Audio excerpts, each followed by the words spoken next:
Halo dulur, tak sepeno lokasi ketoprak bakti kuncara ning Desa Seren Kecamatan Sulang ya lur. Lah iki kok pertigaan Desa Ngadem iki lur aku lur. Iki mengidul terus pokoke lur.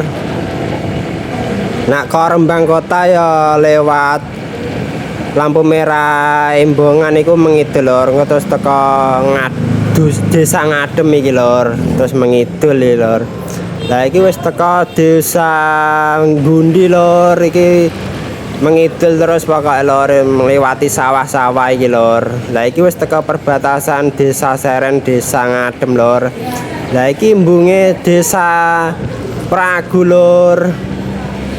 Lah iki wis masuk gapurane Desa Pragu lur. Lah iki mengidul terus lur teko pertigaan Seren lor iki lor. Lah iki belok kanan lor, soalnya Seren Kulon lor. Seren Kulon gapurane iki lor. Malah kedang-dangan mobil iki lho. Iki malah ana cewek-cewek cah sekolahan wis do mulai kok nggone kanca-kancane lor iki lor. Lah iki gapura iki mengidul lurus lor. Lho basa teko pertigaan kok ana bakul jajar-jajar lori, berarti wis ape teko nggone lor iki lor. Lah iki ana mainane caci cilik lor, motor trek lor. Lah iki wis teko masjid Desa Seren lor iki lor.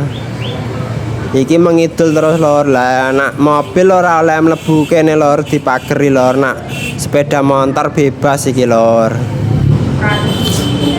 Bakul polor pol kidul semene wakihe lor, muga-muga ya do larisan kabeh lor bakule kene. Soale daerah Seren iki ya wonge ya do jajanan barang lor. Lah ngarep iku ana tenda lor, jebule malah ketoprake ning kene lor, sebelah kanan iki lor lor. Lho penak lor, lokasine amba tur adem, ora wedi nak kudanan lor, dikeki tenda lor lor. Iki masih nyoting ketoprake lor live lor.